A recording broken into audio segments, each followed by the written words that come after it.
Apa yang membuat seseorang meminta dibunuh usai tega melakukan pembunuhan keji terhadap ibu kandungnya sendiri? Untuk membahasnya kita akan berbincang dengan Kasat Reskrim Polres Sukabumi AKP Ali Jupri dan psikolog forensik Reza Indragiri. Selamat malam Pak Ali, selamat malam Bang Reza. Selamat malam Mas. Baik, saya langsung ke Pak Ali. Pak Ali, apakah motif pelaku sudah diketahui Pak?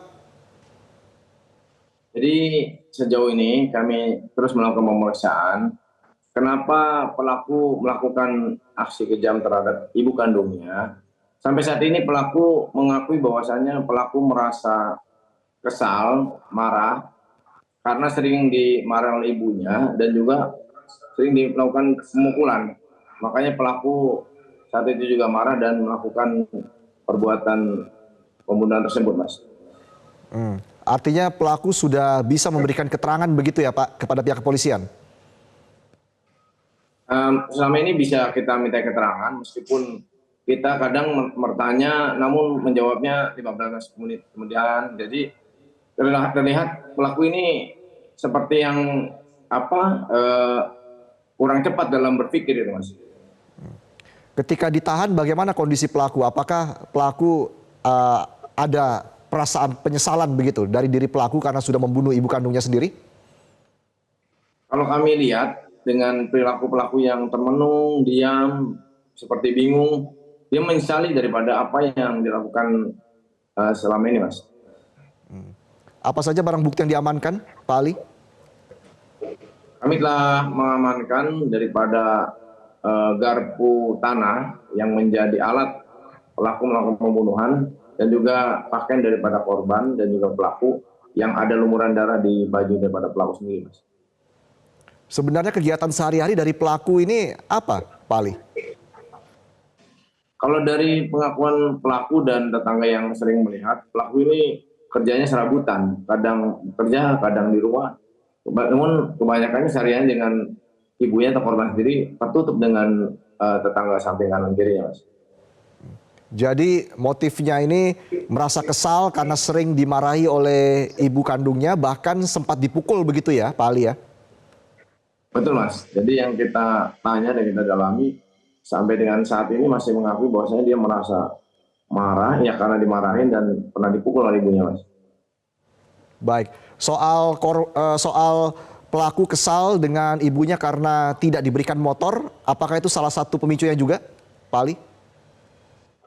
Jadi untuk informasi masalah pelaku itu minta motor tuh nggak benar, Mas. Dan pelaku sendiri untuk naik motor aja nggak bisa, Mas. Kita udah tanya, saya apalagi naik motor, naik sepeda juga nggak bisa, Mas. Itu, Mas. Baik, saya langsung ke Bang Reza.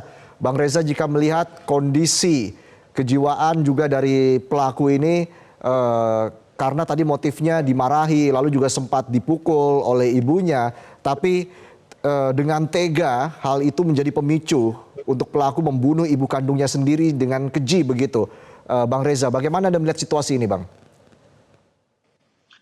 Saya memahami ketika teman-teman di kepolisian termasuk Pak Kasat barangkali berencana untuk melibatkan profesional psikologi untuk melakukan pemeriksaan terhadap kondisi kejiwaan tersangka.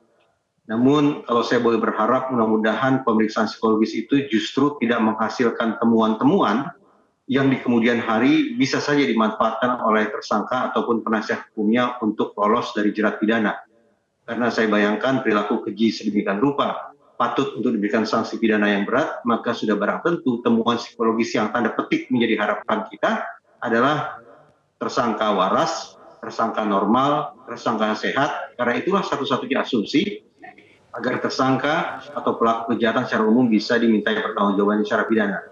Atas dasar itu, pemeriksaan psikologis terhadap diri tersangka menurut saya berfokus pada dua aspek saja. Pertama, untuk menakar istilahnya adalah fitness to stand trial. Kesehatan atau kebugaran yang bersangkutan baik dari fisik maupun psikis untuk menjalani proses hukum. Yang kedua, menakar competence to stand trial, menakar derajat pemahaman dan kesiapan tersangka untuk memahami kosakata dalam hukum, memahami peran penasihat hukum, memahami kedudukan jaksa, dan hal ihwal sederhana lainnya yang berkaitan dengan proses hukum. Kalau hasil pemeriksaan psikologis menyimpulkan bahwa tersangka fit, artinya cukup bugar, dan kompetens, artinya cukup punya pemahaman atau kemampuan berkomunikasi dalam konteks hukum, maka sah sudah. Proses hukum sepatutnya berjalan hingga tuntas. Baik, artinya dengan memberikan penjelasan kepada pihak kepolisian itu bisa dikatakan proses hukum terus berjalan ya, Bang Reza? Sepanjang apa yang dia jelaskan itu memenuhi dua syarat, maka dianggap valid. Pertama, penjelasan atau keterangan itu atau pengakuan itu akurat, sesuai dengan kenyataan, dan ajak, tidak berubah-ubah, maka hitung-hitungan di atas kertas patut kita menganggap dia cerdas, artinya memiliki kecerdasan yang memadai, dan juga dalam kondisi waras, sehingga syarat paling mendasar untuk proses hukum bisa terpenuhi. Baik, saya kembali ke Pak Ali. Pak Ali, untuk kondisi dari ayah pelaku atau suami korban ini bagaimana Pak Ali? Posisinya ada di mana? Kalau suami korban atau ayah pelaku sudah meninggal dunia beberapa puluh tahun yang lalu di saat daripada tersangka berumur 2 tahun waktu itu, Mas. Baik. Lalu untuk hasil otopsi sejauh ini dari korban seperti apa, Pak? Kalau hasil daripada otopsi, di situ terdapat luka-luka di bagian dada, di bagian muka, kepala, dan gigi pun ada 2 gigi yang lepas daripada korban. Saat kami olah TKP pun menemukan 2 gigi yang terlepas, Mas. Baik. Lalu untuk hasil pemeriksaan kejiwaan pelaku, ini kapan bisa diterima hasilnya, Pak? Kami lagi berkoordinasi dengan psikologi Polda untuk minta keterangan. Namun sejauh ini apa yang disampaikan oleh Mas Reza tadi betul, tersangka bisa memahami dan masih nyambung. Jadi kita tanya pun bisa menjawab, dan dia di saat telah melakukan kejadian pun langsung mengakui dia telah membunuh ibunya sendiri. Kita datang pun kita tanya, langsung dia bilang saya telah membunuh ibunya. Berarti kan secara hukum dia mampu dan cakap untuk menerangkan apa yang dilakukannya, Mas. Dari keterangan para saksi, sejauh ini sebenarnya bagaimana hubungan antara pelaku dan korban? Apakah sebelumnya juga pernah cekcok begitu, Pak Ali? Karena ini rumah daripada korban dan pelaku sendiri jauh dari masyarakat, tidak terlihat, hanya mereka itu berdua terlihat tertutup, jadi jarang berkomunikasi dengan tetangganya, Mas. Baik, saya kembali ke Bang Reza. Bang Reza, dengan kondisi pelaku yang ternyata sudah ditinggal oleh sosok ayah begitu sejak kecil, bagaimana ini bisa mempengaruhi kondisi kejiwaan dari pelaku sehingga dengan tega membunuh ibu kandungnya sendiri, Bang Reza? Anggaplah bahwa ayah dari tersangka ini sudah tiada sejak sekian tahun silam.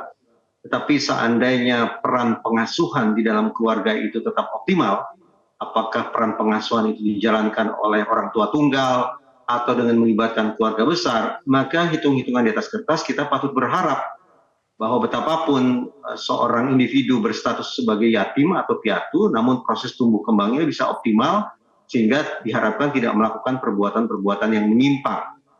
Tetapi kalau memang kita harus melakukan telaah secara meluas, misalnya dengan menggunakan bioecological model, maka sudah tidak cukup bagi kita untuk melakukan telaah terhadap kehidupan rumah dan peran pengasuhan yang diterima oleh tersangka. Boleh jadi kita juga harus melakukan cermatan terhadap lingkungan sekolah, lingkungan di sekitar rumah, atau lingkungan-lingkungan lainnya yang boleh jadi berpengaruh terhadap proses tumbuh kembang atau pola kehidupan tersangka.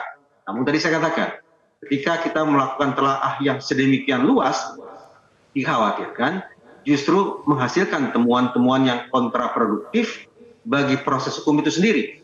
Bayangkan kalau masyarakat menginginkan agar tersangka pelaku kejahatan dihukum berat, namun ketika dilakukan telaah meluas, ditemukan hal-hal yang tanda petik bisa meringankan atau memberikan peluang bagi tersangka untuk lolos dari jerat hukum, maka harus saya katakan, proses telaah yang sedemikian meluas itu, yang boleh jadi juga dilakukan oleh psikologi itu, justru jangan-jangan kontraproduktif bagi terpenuhinya ekspektasi masyarakat. Baik, terakhir saya ke Pak Ali. Pak Ali, terkait dengan ancaman hukuman, pasal apa yang dikenakan kepada pelaku, Pak? Kami menerapkan pasal 338 junto 351 ayat 3 dengan ancaman hukuman 15 tahun penjara, Mas. 15 tahun penjara ya, Pak? Bukan pembunuhan berencana ya, Pak? Belum, kita belum menemukan itu, Mas. Kita masih bahwasanya pelaku secara spontan melakukan pembunuhan terhadap ibu kandungnya, Mas. Baik, terima kasih atas keterangannya Kasat Reskrim Polres Sukabumi, AKP Ali Jupri, dan psikolog forensik Reza Indragiri sudah bergabung bersama kami di Prime Time News. Selamat malam. Jelajahi cara baru mendapatkan informasi. Download Metro TV Extend sekarang.